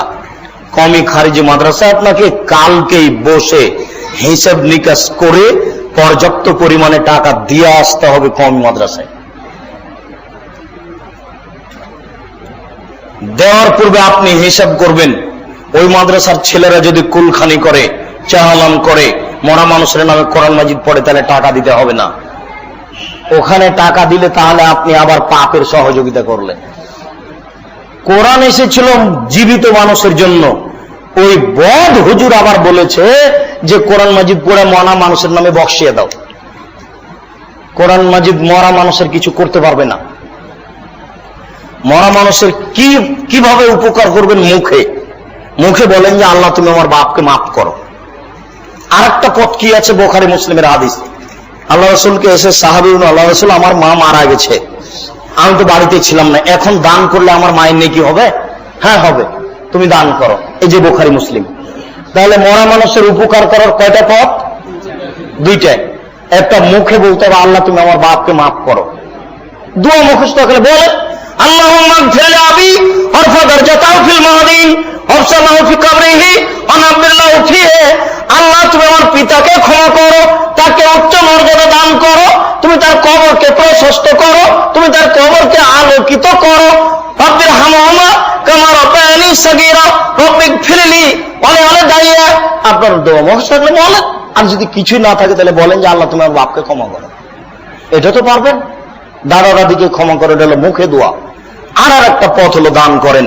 দান ফকির, মিসকিন, কওমি খারিজি মাদ্রাসা, যাকাত বের করে কওমি খারিজি মাদ্রাসায় নিয়ে আসবেন। আমরা চেষ্টা করছি। আজকের জন্য আপনাকে প্রস্তাব পেশ করছি, যেখানে ওই রূপগঞ্জ শেষ হয়ে যাচ্ছে ঢাকায় লাগা, এখানে একটা জায়গা পাওয়া গেছে 14 বিঘে একসাথে কওমি মাদ্রাসা করার জন্য আমার হাতে হস্তান্তর করেছে। আলহামদুলিল্লাহ, যারা দিয়েছে তাদেরকে আল্লাহ জাযায়ে খায়ের দান করুক। আমি রমজানের 10 দিন পরে উন্নত মানের প্রতিষ্ঠান খোলার চেষ্টা করছি, ইংরেজি, আরবি, বাংলা, যাতে করে ছেলেরা শিক্ষা অর্জন করে বড় খিদমত করতে পারে। এরকম প্রতিষ্ঠান চালানোর জন্য আমাদের বাচ্চারা প্রস্তুত আছে।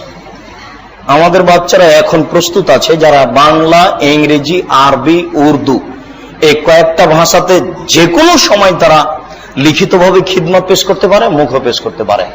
আমাদের বাচ্চারা প্রস্তুত আছে। এখন এই প্রতিষ্ঠানগুলি আপনাদের সামনে। আর বিশেষভাবে বাংলাদেশে আহলে হাদিসের বা সঠিক আকীদার সবচেয়ে বড় মাদ্রাসা হচ্ছে রাজশাহীর নওদাপাড়া মাদ্রাসা। এখানে 700 ছাত্র পড়াশোনা করে, প্রায় 600 ছেলে থাকে বোর্ডিং এ, 100 জন এতিম আছে, 300 জন ছাত্রী আছে, 25 জন এতিম মেয়ে আছে। এদেশে সঠিক আকীদার সবচেয়ে বড় প্রতিষ্ঠান। আপনার যদি পয়সাপাতির গতি ভালো থাকে তাহলে আমাদের সাথে যোগাযোগ করলে আপনার পয়সাগুলি আমরা ভালোভাবে কাজে লাগাতে পারবো। এদেশের পয়সা দিয়ে ইনশাআল্লাহ বিশাল প্রতিষ্ঠান গড়ে তুলবো ইনশাআল্লাহ। তার প্রমাণ রাজশাহী নওদাপাড়া মাদ্রাসা, এবং আপনার চোখের সামনে এটা অচিরেই আমরা বিশাল করে গড়ে তুলবো ইনশাআল্লাহ। পারবো ইনশাআল্লাহ, পথঘাট আমি দেখতে পাচ্ছি ইনশাআল্লাহ। দোয়া করবেন, পরামর্শ দিবেন। আর বাচ্চা যদি ওই মাপের থাকে তাহলে আল্লাহর কাছে সমর্পণ করেন আজকেই। ওখানে দিতে হবে প্রাথমিকভাবে 2000 টাকা মাসে নিয়ে স্টেট চালু করে দেখবো। যদি 19-20 বোঝা যায় তাহলে জানুয়ারিতে গিয়ে হিসাব পেশ করা হবে।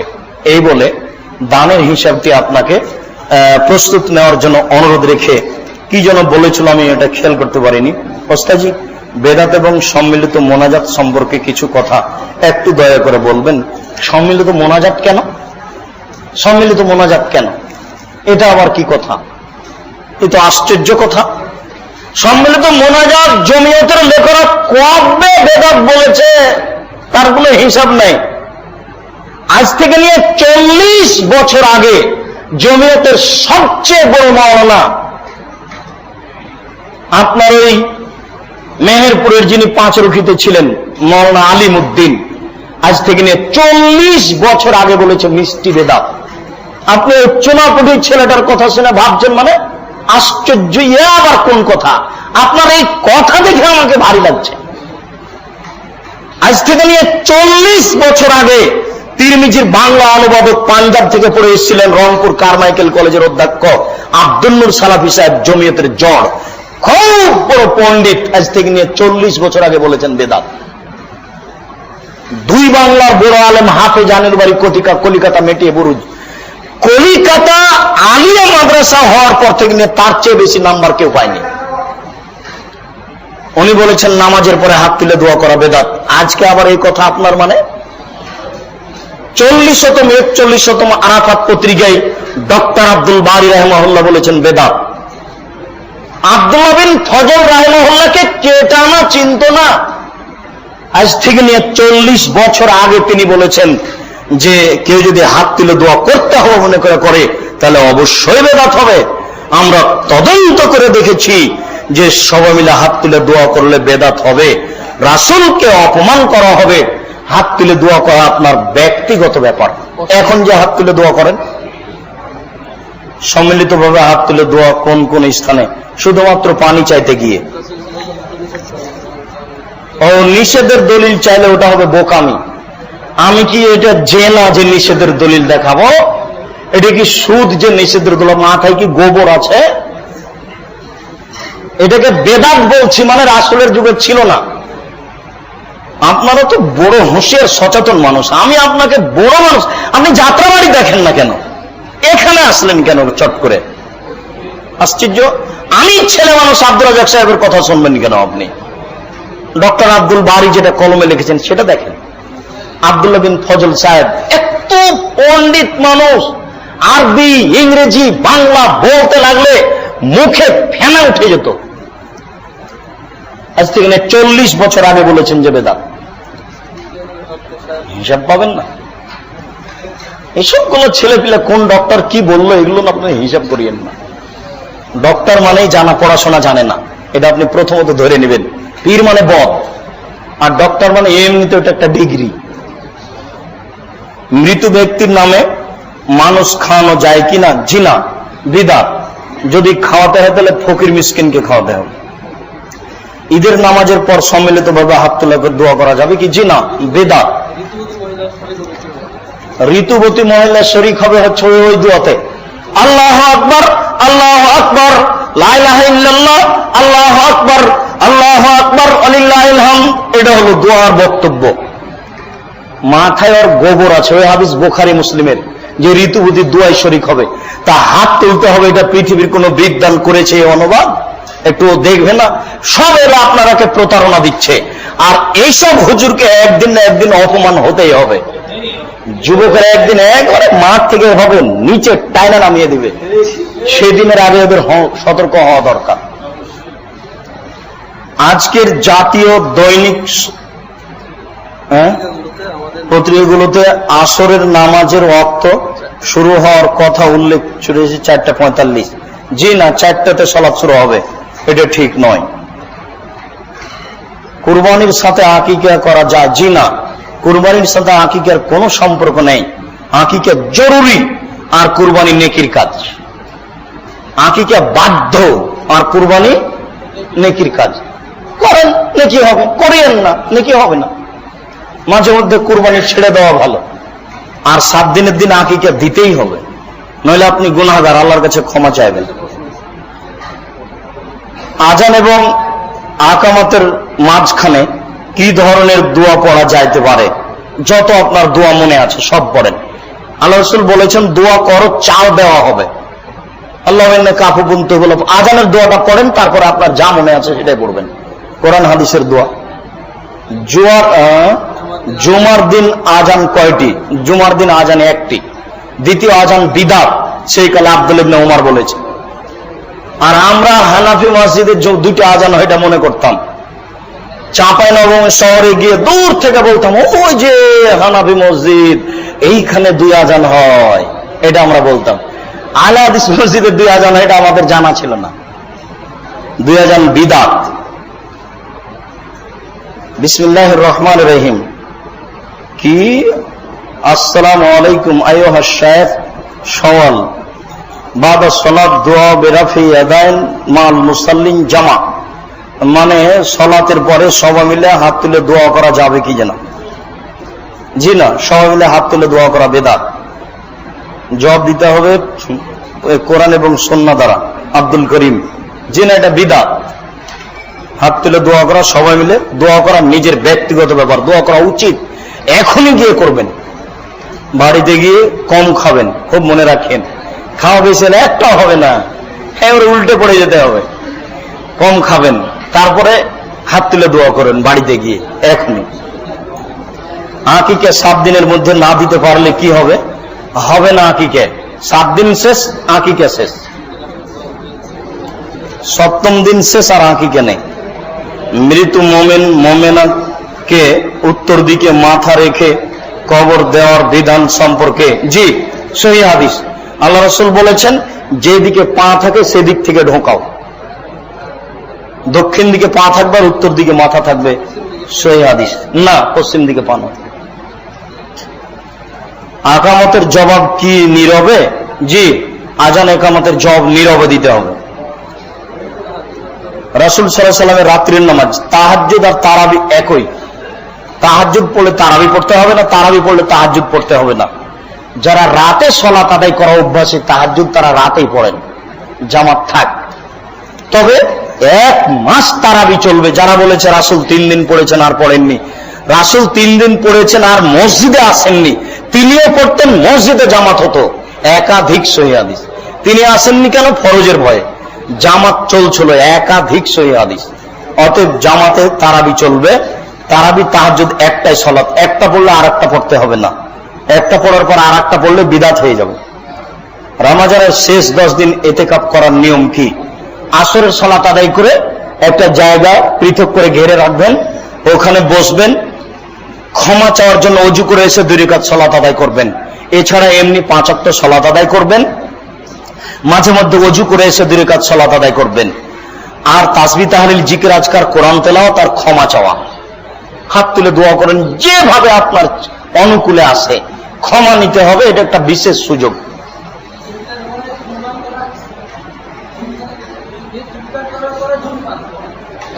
ও ইফতার করার পরে ধূমপান, 3 শ্রেণীর মানুষ জান্নাতে যাবে না।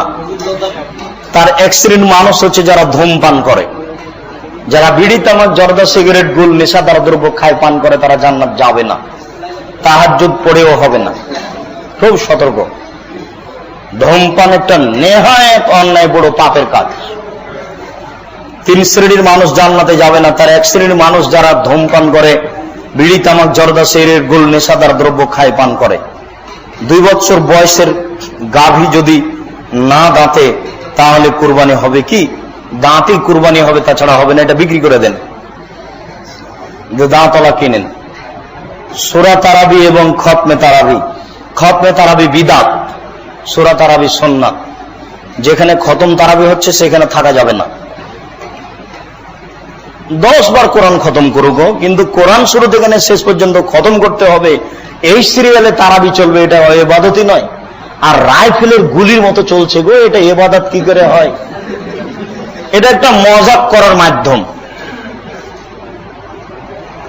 এটা একটা মানে আল্লাহ রাসূলের সুন্নাতকে মজাক করার মাধ্যম আর কি।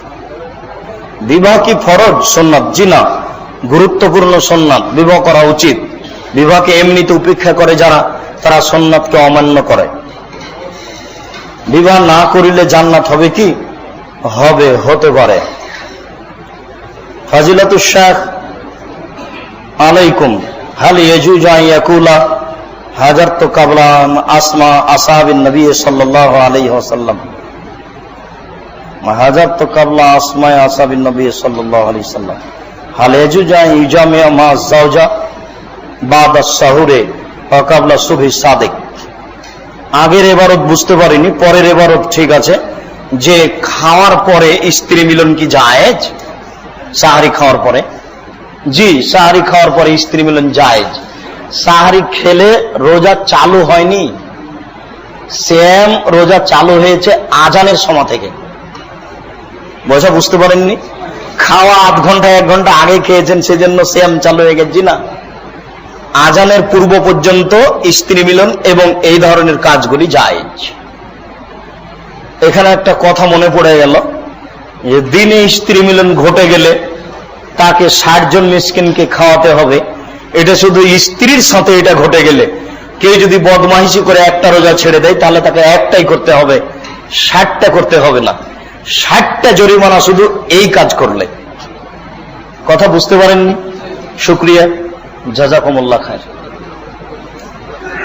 তো আপনাদেরকে আমি পরীক্ষামূলকই বলছি, আল্লাহ রাসূল বলেছেন যে যে যতটুকু দান করলো আল্লাহ তুমি তার ততটুকু পূরণ করে দাও, আর যে যতটুকু দান করলো না আল্লাহ তুমি তার ততটুকু ক্ষতি করে দাও। ক্ষতি হবেই।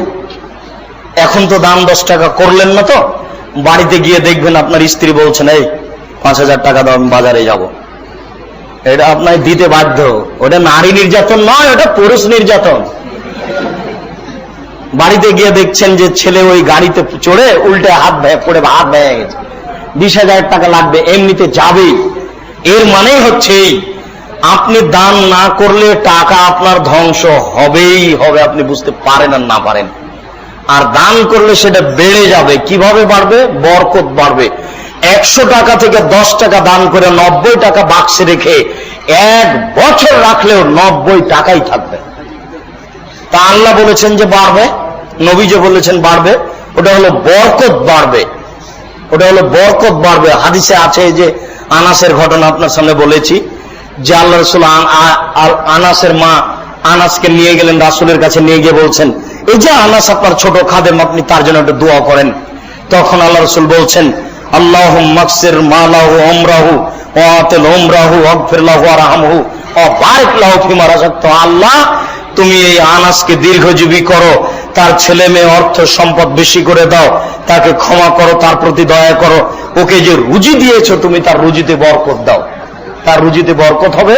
কাজে এই বৈঠকি দান যার যতটুকু সম্ভব আপনাকে আজকে এই প্রতিষ্ঠানের লক্ষ্যে সম্ভব 500 টাকা হোক 100 টাকা হোক দান করার অনুরোধ রেখে আমি আমার আলোচনা এখানে শেষ করছি। একটা প্রশ্ন করছে যে অনেকে সৌদি আরব থেকে সম্মিলিতভাবে আরাফার মাঠে নাকি মোনাজাত হয়, সম্মিলিতভাবে আরাফার মাঠে মোনাজাত হয় না। সম্মিলিত মনে 1 কোটি মানুষ, কে কোথায় আছে কোন হিসাবই নেই। কে আপনাকে বলেছে এটা মিথ্যা কথা বলেছে? আমার প্রায় 40টা মতো ছাত্র ওখানে আছে যারা সব সময় এসব খবর রাখে মদিনা বিশ্ববিদ্যালয়ে, আর আমরা তো নিজে বাস্তব দেখেছি, এগুলো মিথ্যা কথা। জি শুকরিয়া। সম্ভবপর আপনার সহযোগিতার কথা রেখে দিয়ে আমি আমার আলোচনা এখানে শেষ করছি। সুবহানাকা আল্লাহুম্মা ওয়া বিহামদিকা আশহাদু আল্লা ইলাহা ইল্লা আনতা